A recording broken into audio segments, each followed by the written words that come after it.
Hi guys. तो आज finally आप लोग के लिए एक नई सीरीज मैं चालू करने जा रहा हूँ जो कि है 1100 क्वेश्चंस का है। 1100 क्वेश्चंस ऐसे क्वेश्चंस हैं जो जीव विज्ञान के ऐसे क्वेश्चंस हैं जो कि हर एक एग्जाम में पूछे जाते हैं, चाहे वो स्टेट लेवल का एग्जाम हो या फिर नेशनल लेवल का एग्जाम हो। आप कोई भी एग्जाम के प्रीवियस ईयर पेपर उठा के देख लो, ये सारे क्वेश्चंस आपको मिलेगा ही मिलेगा, क्योंकि 1100 का ये जो क्वेश्चंस हैं ये बहुत ही इंपॉर्टेंट क्वेश्चंस है। आपको इसको रट लेना है, मतलब आप अपने ही सब्जेक्ट का जो जीव विज्ञान का पास्ट प्रीवियस ईयर पेपर देखेंगे, एग्जाम में आए हुए पेपर्स, तो आपको पता लगेगा कि ऐसे पेपर्स बार बार ये एग्जाम में रिपीट हुए क्वेश्चंस हैं। ये बहुत ही इंपॉर्टेंट क्वेश्चंस है, वेरी वेरी आईएमपी क्वेश्चंस है, ठीक है। तो इसकी जो पीडीएफ है ये मैं टेलीग्राम चैनल पे, जब ये सीरीज़ ख़त्म होगी 1100 वाली, जब पूरी वीडियोस आ जाएगी आपको मिल जाएगी, उसके बाद ये टेलीग्राम पे मैं अपलोड कर दूंगा। वहाँ से मेरे चैनल से डाउनलोड कर लेना, टेलीग्राम चैनल से, ठीक है। तो चलिए शुरू करते हैं। पहला कहता है बेरी बेरी रोग किस विटामिन की कमी से होता है। तो इसमें 4 ऑप्शन दिए गए, vitamin A, vitamin B1, vitamin C, vitamin B12। तो विटामिन B1 की कमी से जो रोग होता है वो बेरी बेरी होता है, ठीक है। विटामिन B1 का जो रासायनिक नाम होता है वो थायमिन होता है। यह चावल, फल, अंडा, मांस, दूध, सोयाबीन, अंकुरित अनाज इत्यादि से पाया जाता है, ठीक है। विटामिन ए भी ऑप्शन में दिया है, तो उसके बारे में भी थोड़ा सा जान लो। इसका रासायनिक नाम जो होता है वो रेटिनॉल होता है। इसका जो अणुसूत्र होता है ये C2OH2QOH है, ठीक है। यह गाजर, हरी पत्ती, सब्जी, पपीता, पका आम, फल, दूध, अंडा इत्यादि में पाया जाता है। विटामिन ए की कमी से रतौंधी नामक रोग होता है, जो नाइट ब्लाइंडनेस कहते हैं उसे, ठीक है। इस बीमारी से व्यक्ति को रात में दिखाई नहीं देता है। विटामिन सी भी ऑप्शन में दिया गया है, तो इसको भी जान लो आप। इसका रासायनिक जो नाम होता है अस्कॉर्बिक एसिड होता है। इसका जो अणुसूत्र होता है C6H8O6 है। विटामिन सी की कमी से जो रोग होता है स्कर्वी नामक रोग होता है, ठीक है। और यह खट्टे रसदार फल, नींबू, संतरा, मौसमी, आंवला, टमाटर इत्यादि में पाया जाता है, ठीक है। और ये विटामिन सी को अगर हम गर्म करते हैं तो ये इसका विटामिन जो होता है वो नष्ट हो जाता है, विटामिन सी जो है नष्ट हो जाता है, ठीक है। तो आप विटामिन B12 के बारे में भी जान लो। रासायनिक नाम इसका जो होता है साइनकोबालामिन होता है। इसमें कोबाल्ट धातु पाया जाता है, CO, ठीक है। यह आरबीसी के निर्माण एवं प्रोटीन संश्लेषण में सहायक होता है, जो विटामिन B12 है। यह मांस, कलेजी, लिवर, दूध इत्यादि में पाया जाता है। इसकी कमी से शरीर में जो रक्त की कमी हो जाती है, ठीक है। शरीर में ब्लड की कमी होता है, इसकी कमी से शरीर में रक्त या ब्लड की कमी हो जाती है, ठीक है, विटामिन B12। और वर्षा के जल में जो है विटामिन 12 जो है पाया जाता है, ठीक है। और दूसरा है जो मेंढक में दांत होते हैं वो कौन सा होते हैं, ये होमोडंट होते हैं। और यहाँ पे और भी ऑप्शन दिए गए हैं। ऑप्शन ए जो है इसका राइट है, होमोडंट। बी है थिकोडंट, सी है जो है हेट्रोडंट, और डी है उपयुक्त में से कोई नहीं। तो ऑप्शन ए इसका जो है वो राइट आंसर है, ठीक है, ऑप्शन ए। और इन सब के बारे में भी जान लो थोड़ा सा। थिकोडंट क्या होता है, हेट्रोडंट क्या होता है। देखिए, मेंढक के दांत जो होमोडंट होते हैं, मेंढक के दांत एक ही प्रकार के होते हैं, इसीलिए उन्हें होमोडंट कहते हैं। दांत जो है एक ही प्रकार के होते हैं, ठीक है। और थिकोडंट में क्या होता है, ऐसे दांत जो मसूड़े में धसे होते हैं ना, उन्हें थिकोडंट कहते हैं। जैसे कि हम लोग के दांत जो है मसूड़ों में धसे रहते हैं, ठीक है, मनुष्य।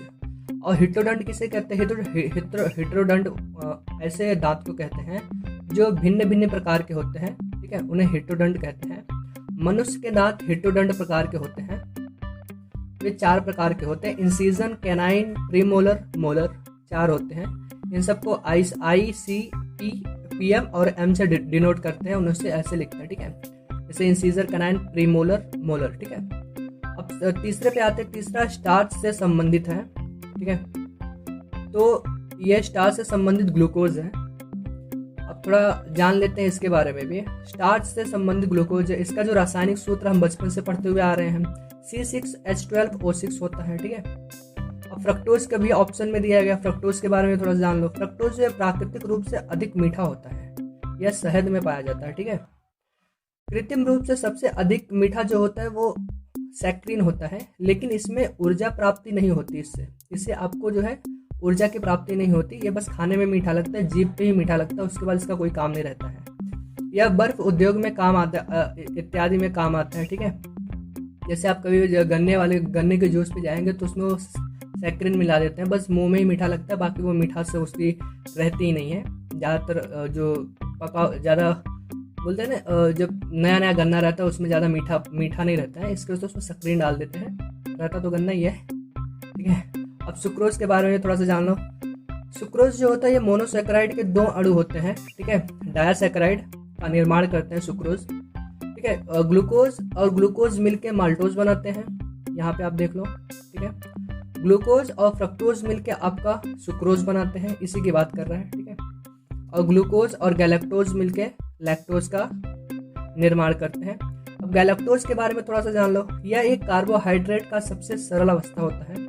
कार्बोहाइड्रेट का जो सामान्य सूत्र होता है ब्रैकेट में CH2O, फिर ब्रैकेट में ट्वाइस। ठीक है, 2 लगा देना यहाँ पे, ये इसका ये जो है सामान्य सूत्र होता है। ठीक है, अब 1 ग्राम कार्बोहाइड्रेट से हमें 42 कैलोरी ऊर्जा मिलती है। ठीक है, अब दांत का शिखर बना होता है, तो ये बना होता है, ऑप्शन सी इसका राइट है, डेंटाइन का बना होता है। ठीक है, अब उसके बारे में थोड़ा सा और जान लो।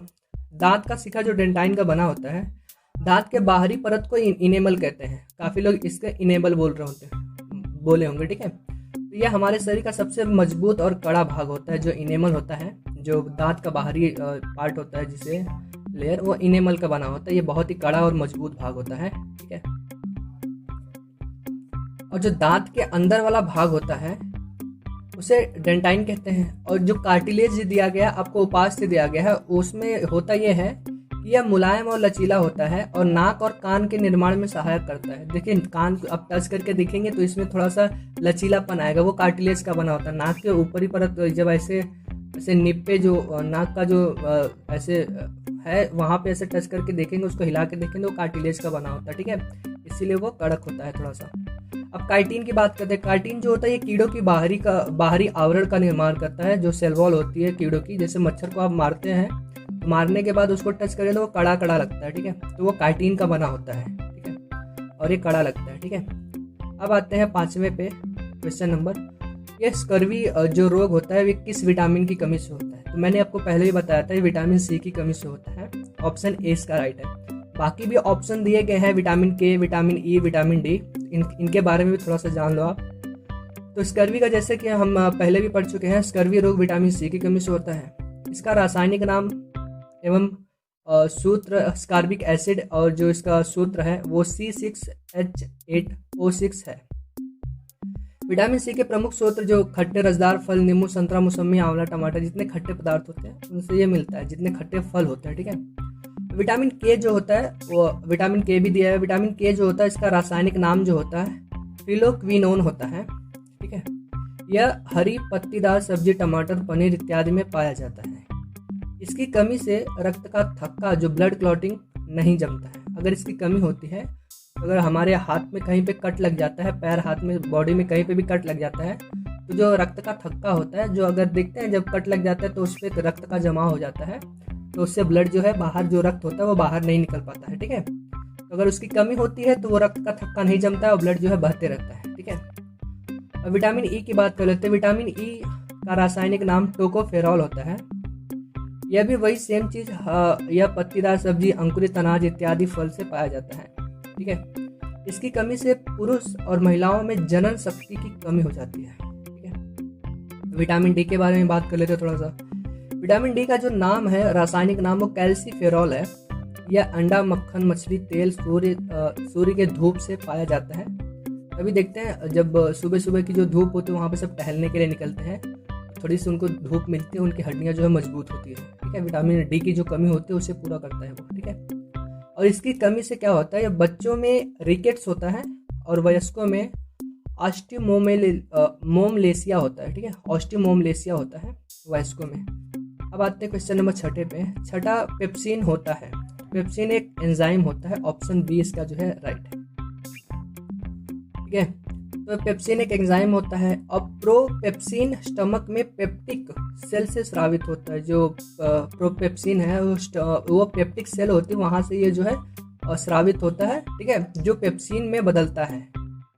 यह प्रोटीन को पेप्टॉन में परिवर्तित करता है। सभी एंजाइम प्रोटीन होते हैं, लेकिन सभी प्रोटीन एंजाइम नहीं होते हैं।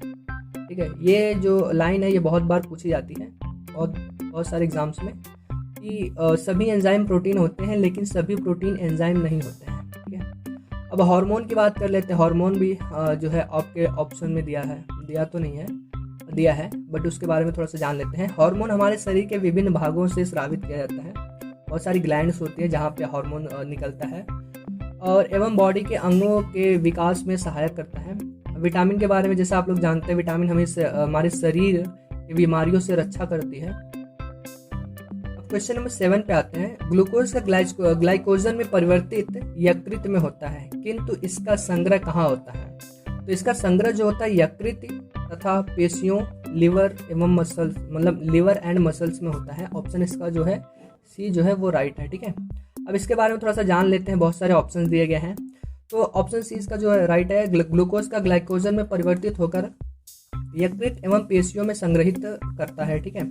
यकृत सबसे बड़ा एंडोक्राइन ग्लैंड जो बाह्य स्रावी ग्रंथि होती है, वो सबसे बड़ा यकृत है, ठीक है। लिवर में गड़बड़ी के कारण पीलिया रोग जॉन्डिस होता है, ठीक है। लिवर में पित्त रस बाइल जूस का निर्माण होता है। यकृत लिवर जो होता है यह विषैले पदार्थ को विहीन करता है। इसमें यूरिया का निर्माण होता है, ठीक है। सब लोग पूछेंगे कि यूरिया का निर्माण कहाँ होता है, सब लोग किडनी बताएंगे, ठीक है। तो किडनी नहीं होता, ये लिवर में होता है, ठीक है। इसका जो निर्माण होता है यूरिया का वो लिवर में होता है, ठीक है, किडनी में नहीं होता है। अब ओल्ड आरबीसी को नष्ट भी करता है, ओल्ड आरबीसी को यह नष्ट भी कर देता है। जहाँ पे जो उसकी लाइफ स्पैन होती है, जो उसका जीवन काल होता है 120 दिन का होता है, तो ये आरबीसी जो है लिवर में जाती है, वहाँ पे इसको नष्ट कर दिया जाता है। ग्रेवयार्ड बोलते हैं उसके शमशान घाट वही है, मतलब वहाँ पे जाके उसको दफन कर देते हैं। आरबीसी जब पुरानी हो जाती है, 120 दिन से ज़्यादा हो जाती है, ठीक है। अब इसमें जो है कुछ विटामिन संचित होते हैं लिवर में। Vitamin A, vitamin D, vitamin A, vitamin के का निर्माण जो है यकृत ही करता है। विटामिन के का निर्माण जो करता है वो यकृत ही करता है। और बहुत सारी चीज़ों से विटामिन आपको मिलती भी है, जैसे कि आपको पिछले क्वेश्चंस में मैंने बताया भी था।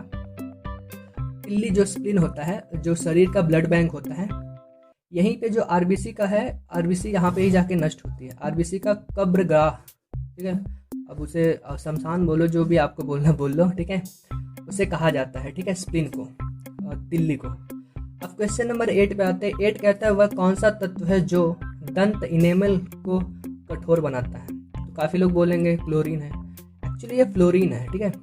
दंत इनेमल को फ्लोरीन कठोर बनाता है। फ्लोरीन की कमी से मानव शरीर में फ्लोरोसिस नामक रोग होता है। कैल्शियम के बारे में भी जान लेते हैं। ऑप्शन इसका जो है बी जो है इसका राइट है, ठीक है। अब कैल्शियम के बारे में जान लो। कैल्शियम जो दांत में कैल्शियम फॉस्फेट और कैल्शियम कार्बोनेट, कैल्शियम फ्लोराइड इत्यादि तत्व पाए जाते हैं, ठीक है। दांत में बहुत सारे calcium phosphate, calcium carbonate, calcium fluoride इत्यादि तत्व पाए जाते हैं, ठीक है। मनुष्य के दांत एवं हड्डी में कैल्शियम की मात्रा अधिक होती है, लेकिन इसका ये मतलब नहीं है कि वो कठोर इसकी वजह से होता है, फ्लोरीन की वजह से होता है, ठीक है। ये क्वेश्चन था। आयोडीन के बारे में जान लो। आयोडीन लैमिनेरिया नामक शैवाल से प्राप्त किया जाता है। लैमिनेरिया नामक शैवाल से प्राप्त किया जाता है। इसकी कमी से ग्वाइटर रोग होता है, घेंघा रोग होता है, ठीक है। अब सोडियम की बात कर लेते हैं। सोडियम पेशियों में संकुचन में सहायक होता है और सोडियम जो होता है तंत्रिका तंतु में तंत्रिका आवेग का संचयन भी करता है।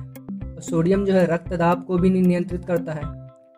अब आते हैं क्वेश्चन नंबर 9 पे। क्वेश्चन नंबर 9 कहता है पित्त का मुख्य कार्य क्या है?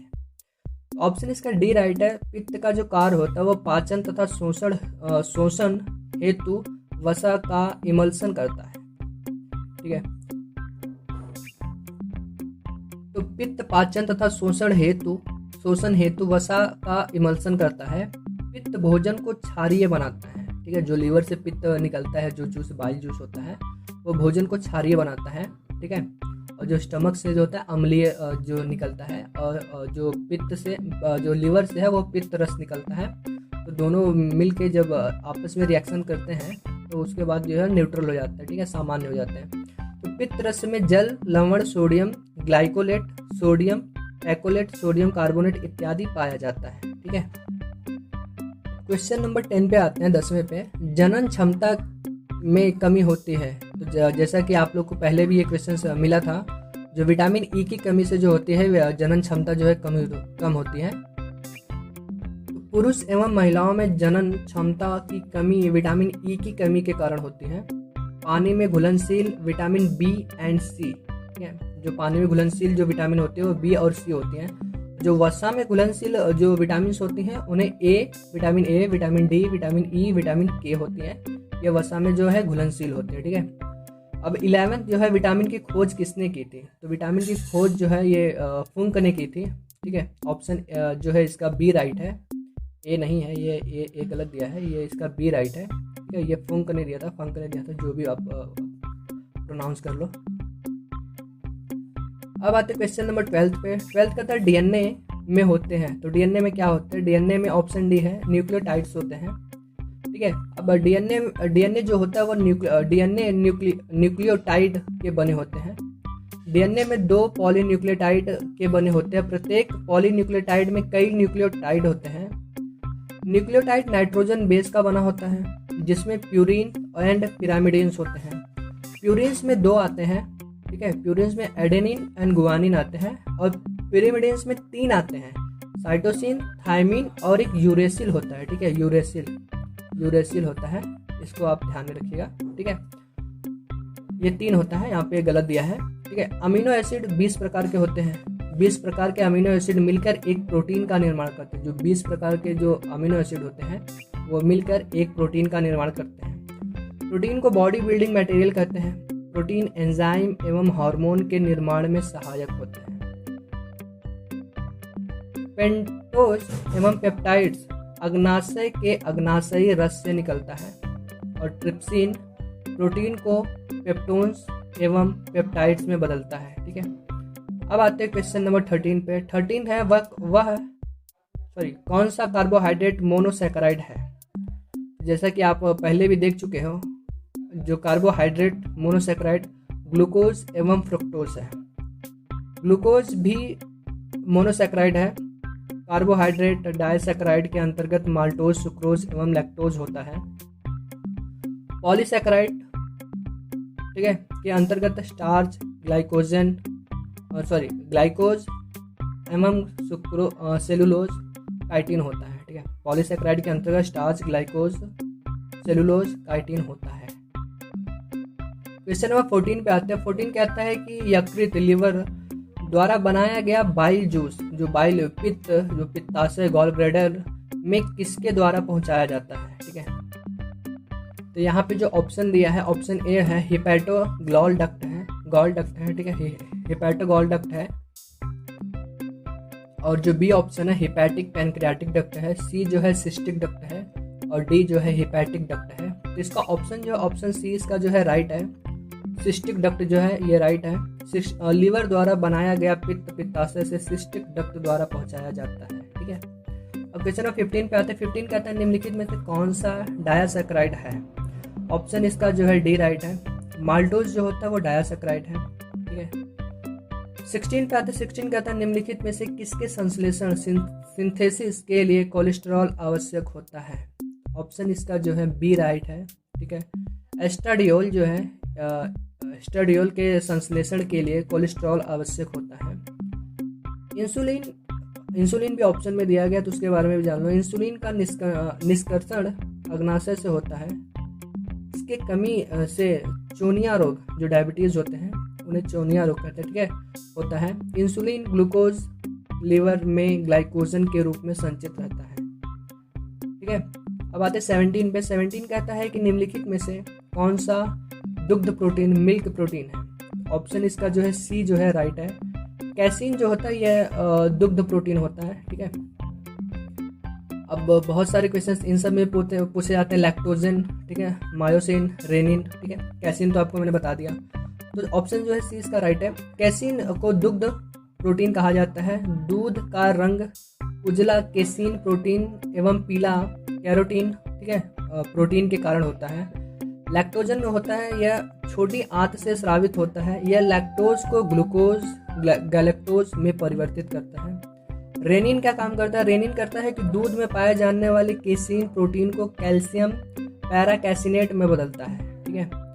अडल्ट मनुष्य में रेनिन एंजाइम की कमी होती है, जिसके कारण दूध पचने में कठिनाई होती है।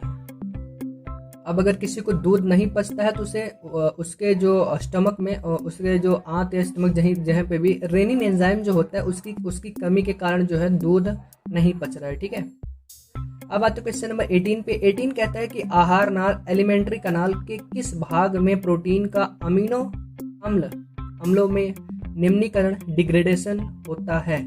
ऑप्शन इसका ए राइट है, जो कि छोटी आंत होती है। ठीक है, अब इसके बारे में थोड़ा सा जान लो। ठीक है, तो छोटी आंत में अमीनो अम्ल का डिग्रेडेशन होता है। छोटी आंत से स्रावित एंजाइम इरेप्सिन प्रोटीन को पेप्टोनीज एवं पॉलीपेप्टाइड को अमीनो एसिड में परिवर्तित करता है। स्टमक के बारे में भी थोड़ा सा जान लो, जो आंत होती है उधर अपना। ठीक है, तो ये है स्टमक से गैस्ट्रिक जूस, जठर रस जिसे हम लोग बोलते हैं, निकलता है। HCl भी निकलता है। ठीक है, hydrochloric acid, propepsin, mucin, rennin स्रावित होता है स्टमक से। ठीक है, अब आते क्वेश्चन नंबर आपके 19 पे। अब देखिए वापस से विटामिन वाले क्वेश्चंस आ गए। किस विटामिन को हार्मोन भी कहते हैं। तो विटामिन डी को जो है हार्मोन भी कहते हैं। ऑप्शन जो इसका सी जो है राइट है। ठीक है, मानव मूत्र में विटामिन डी पाया जाता है। ठीक है, विटामिन डी जो है मानव मूत्र में पाया जाता है। मछलियों के लिवर यकृत में भी विटामिन डी पाया जाता है। अब आते क्वेश्चन नंबर 20 पे। 20 कहता है रेनिन का श्रावण करने वाला अंग कौन सा है। तो रेनिन का जो श्रावण करने वाला है वो स्टमक करता है। ठीक है, जो ऑप्शन इसका बी जो है राइट है, अमाशय। ठीक है, अमाशय स्टमक, ऑप्शन बी राइट है। रेनिन का सिक्रेशन स्टमक अमाशय द्वारा होता है। किडनी क्या काम करती है।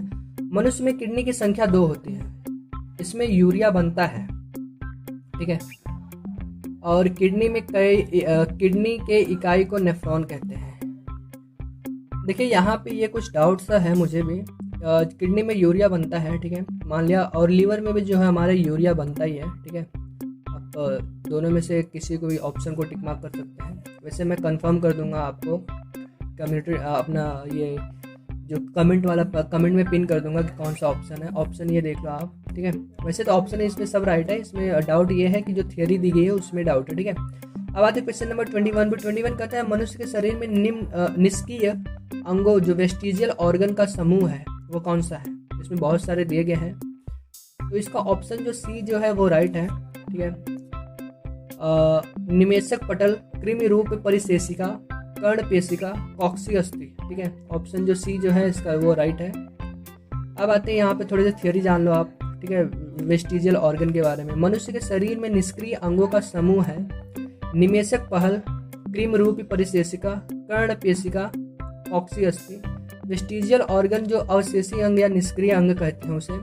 वैसे अंग जो हमारे पूर्वजों में तो कार्यरत थे लेकिन हमारे शरीर में उनका कोई कार्य नहीं है फिलहाल के लिए, ऐसे अंग को हम लोग वेस्टिजियल ऑर्गन कहते हैं। ठीक है, अब आते हैं क्वेश्चन नंबर 22 पे। पुनरुद्भवन जो रीजनरेशन मिलता है तो किस में मिलता है। प्लेनेरिया में मिलता है। ऑप्शन डी इसका जो है राइट है। प्लेनेरिया में रीजनरेशन, पुनरुद्भवन की जो क्रिया हुआ है वह देखने को मिलती है हमें। ठीक है, अब आते क्वेश्चन नंबर 23 पे। 23 कहता है कि समृद्धि अंग जो एनालोगस ऑर्गन होते हैं वो कौन से होते हैं। ऑप्शन जो इसका ए राइट है, चमगादड़ के पंख व तितली के पंख। ठीक है, दोनों एक ही काम करते हैं, उड़ने का काम करते हैं। ठीक है, एनालोगस ऑर्गन है, दिखने में तो अलग अलग है लेकिन काम एक ही करते हैं। ठीक है, ठीक है, तो अब इसके बारे में भी थोड़ा सा जान लो आप। समरूप अंग जो कि एनालोगस ऑर्गन है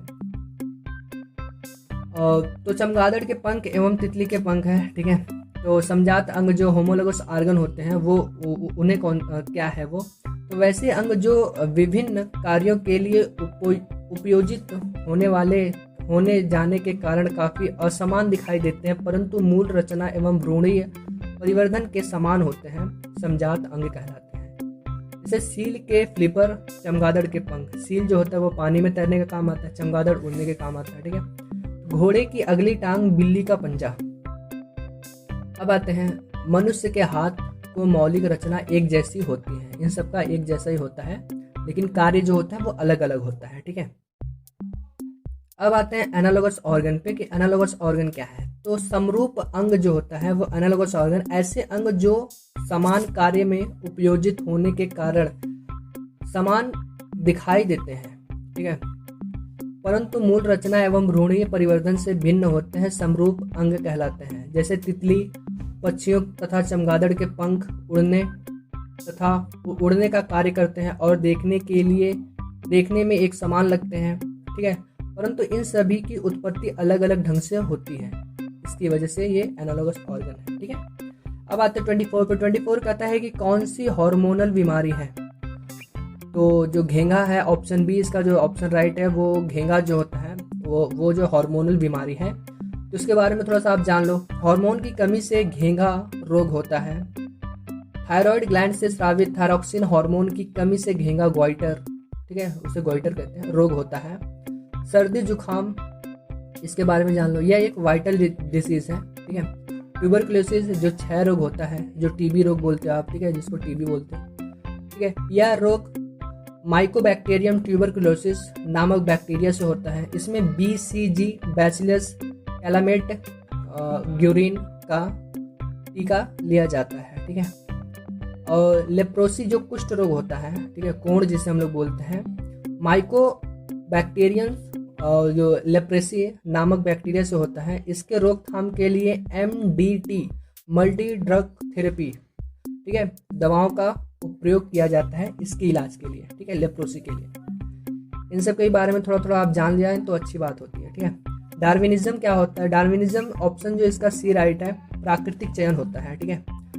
प्राकृतिक चयन का सिद्धांत डार्विनिज्म है, ठीक है। Origin of species by nature selection पुस्तक की रचना जो चार्ल्स डार्विन के द्वारा किया गया था। उपार्जित लक्षणों की वंशागति सिद्धांत का प्रतिपादन लेमार्क के द्वारा किया गया था, जो लेमार्क ने फाइलोजोइक जूलॉजिक पुस्तक का प्रतिपादन किया था, ठीक है। ये सारे जो ऑप्शंस यहाँ पे दिए गए हैं उसमें बताया गया है, ठीक है। अब म्यूटेशन जो उत्परिवर्तन है, यहाँ पे जो ऑप्शन डी यहाँ पे दिया गया है आपका, ठीक है, इसके बारे में बात हो रही है। ये सारे ऑप्शंस का जो है उनके बारे में बताया गया है। तो म्यूटेशन थेरेपी जो उत्परिवर्तन है, उनका सिद्धांत जो ह्यूगो दे वेरीज के द्वारा दिया गया था। इसके अनुसार जाति की उत्पत्ति अचानक परिवर्तन के कारण होता है। जीवों में अचानक परिवर्तन को उत्परिवर्तन कहते हैं, ठीक है। अब आते क्वेश्चन नंबर 26 पे।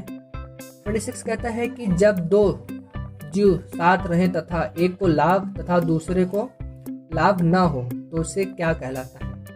ऑप्शन इसका जो है, इसका जो ऑप्शन है ऑप्शन डी जो है कमेंसलिज्म जो है वो राइट आंसर है। अब ये इन सब के बारे में जो पैरासिटिज्म क्या होता है, प्रीडेशन क्या होता है, यहाँ के सिम्बायोसिस क्या होता है, ठीक है, इन सब के बारे में थोड़ा थोड़ा जान लो आप।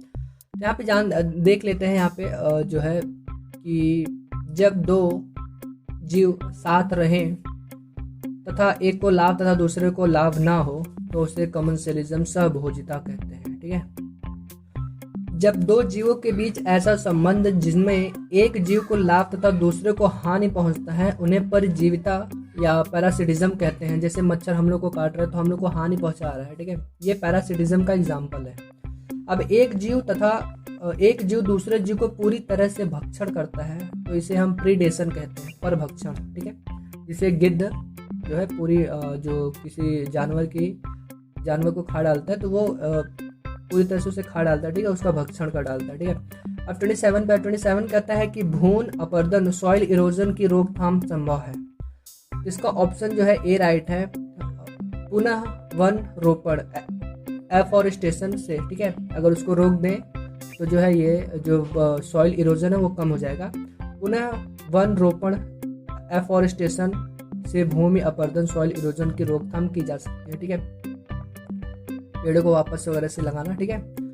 अब 28 आते हैं। डार्विन का सिद्धांत क्या कहता है। तो डार्विन का सिद्धांत ऑप्शन बी है जो कि नेचुरल सिलेक्शन है, प्राकृतिक चयनवाद डार्विन ने बताया था। प्राकृतिक चयन नेचुरल सिलेक्शन के सिद्धांत का प्रतिपादन डार्विन के द्वारा दिया गया था। योग्यतम की उत्तर जीवित सर्वाइवल ऑफ द फिटेस्ट का प्राकृतिक चयन नेचुरल सिलेक्शन दोनों एक ही सिद्धांत है, ठीक है। अब आते क्वेश्चन नंबर 29 कहता है कि ऑर्कियोप्टेरिक्स किनका संयोजक है। ऑप्शन इसका डी राइट है, सरीसृपों एवं पक्षियों का, ठीक है, ये संयोजक है।